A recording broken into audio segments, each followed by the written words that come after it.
Thank you, Madam Chair.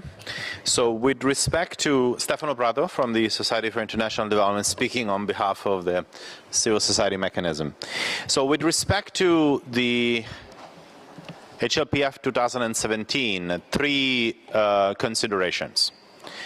The first one, and before we ask ourselves if the CFS have been effective, in the first place, we need to recognize that the HLPF requires significant redesign and somehow adjustment in its format. And, you know, Thomas is here, so I think it's good to raise it in this context. Because in many ways, it did not do its job. Certainly, it did not provide space to really discuss the systemic structural obstacles to the implementation of the SDGs. And in many ways have been confronted with an excessive rhetoric in the face of the continued and persistent development challenges that we're confronted with. So, first of all, we need to recognize the HLPF requires some adjustment in its design and its format. Secondly, did we do our job well as CFS? Well, I'm afraid that it's true what Thomas said, that the discussion on the SDG 2 was more qualitative than maybe other SDG assessment. But I think in the view of this morning discussion, we have to agree altogether that we didn't do our job well. Because the sense of urgency, the reality of the worsening of the situation that we are here today debating wasn't present in New York as we were discussing SDG 2. So I think we need to acknowledge that something hasn't gone right in the sequence of our discussion in order to be able to raise the spotlight where it had to be placed when we were discussing SDG 2. In connection to this, it was also clear in the preparation that in many ways the CFS remains largely unknown to many non-CFS constituencies. So there was an obstacle that I don't think it was entirely and completely overcome.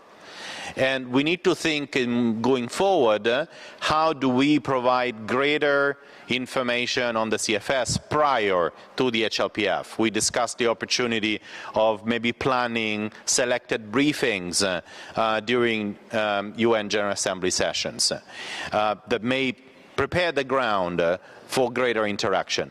But it's certainly also the need to move beyond purely sharing of documents. The EGM on SDG 2 helped, but to some extent remain limited. So I think we need to innovate a little more on how to create a nexus. And last, the issue of the VNRs.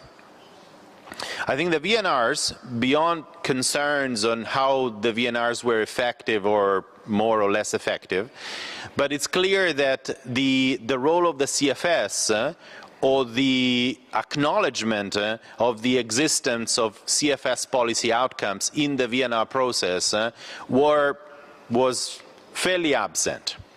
Now, that doesn't necessarily mean that because the CFS wasn't mentioned or wasn't referred to, that countries aren't referred to it.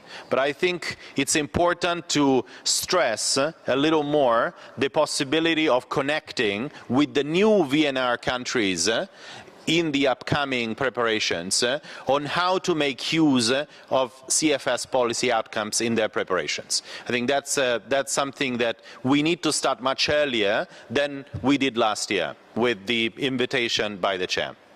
So this with respect to HLPF 2017. Two quick points on 2018 report. We, I think, support the draft submission in its present format with two qualifications. The first one, that the sense of urgency that springs from this morning discussion and from the latest SOFI report needs to be clearly translated in the preamble and in the report. That is not there, and if it comes from the CFS, in the face of the current situation, it needs to certainly import a much, much stronger sense of urgency given the famines, given the worsening of the situation. So we need to adjust the language for that.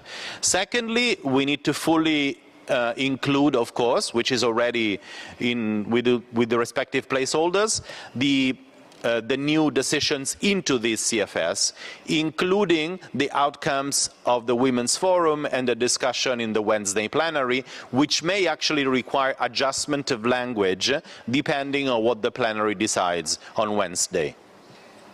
And of course, we will hear the discussion. We will reserve the opportunity to comment further on the basis of additional suggestions.